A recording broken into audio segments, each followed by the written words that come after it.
Hello family and friends, welcome to my sweet and savory kitchen. Today we are making a rich moist chocolate cake with chocolate buttercream frosting. To begin, I have 1.5 cups of flour in a bowl, and onto that I'll add 1.5 cups of sugar,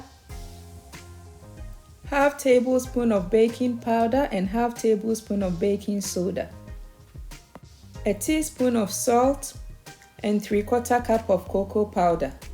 Whisk it together, breaking any large lumps of cocoa. A few lumps are okay. Next, add 2 eggs, a teaspoon of vanilla essence, 1 cup of milk, half cup of hot water, and half cup of vegetable oil. Using my hand mixer, I'll mix to combine everything. Please make sure you are not over mixing it and scrape the sides to make sure all ingredients are well combined. I'll mix one more time for about 10 seconds and my batter is ready. I've buttered and dusted my pan with cocoa powder. Pour the butter in and bake at 180 degrees for 40 to 45 minutes or until a toothpick comes out clean. 40 minutes and my cake is ready. I'll release the lock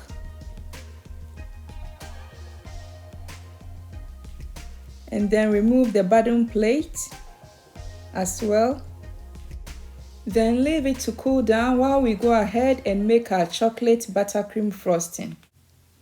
I've sifted 3 cups of powdered sugar in a bowl and I'm adding 3/4 cup of cocoa powder and half teaspoon of salt. Whisk to combine and then set it aside. In a separate bowl, I have 140 grams of unsalted butter.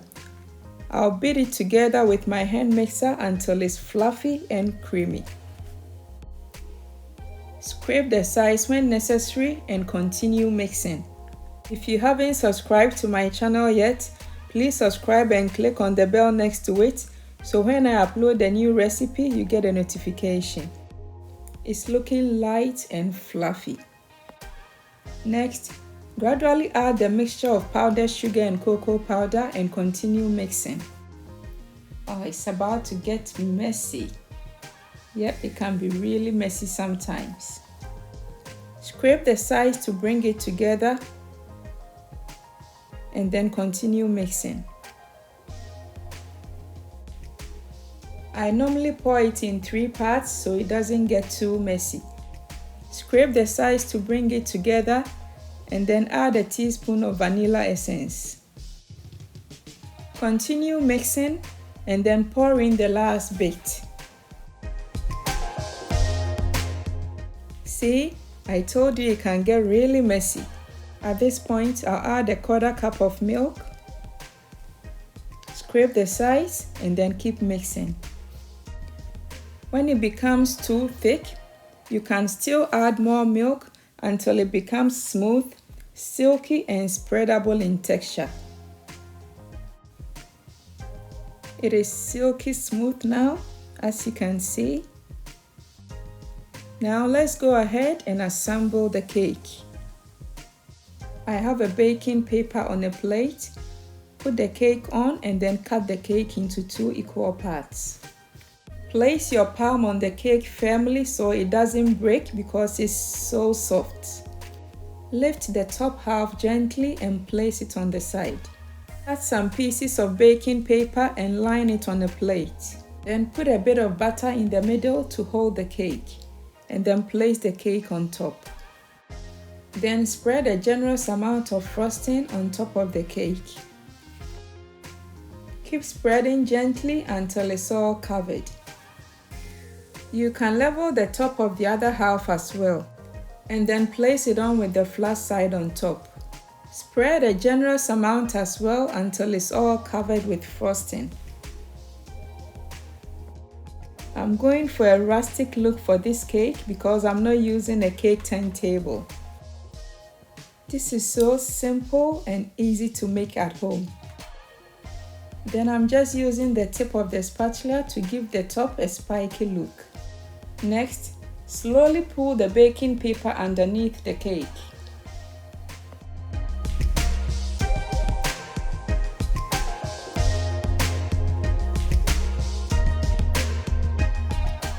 You can refrigerate it for about 30 minutes to make it firm, or you can leave it until whenever you are ready.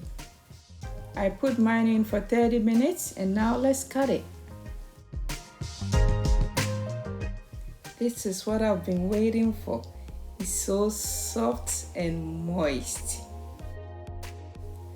Please give this recipe a try and leave me a comment down below. Been waiting for this melting moment. So soft. Thanks for watching, and my battalions have been waiting patiently to finish this cake. Please subscribe, like, share, and I'll see you in my next video. Bye!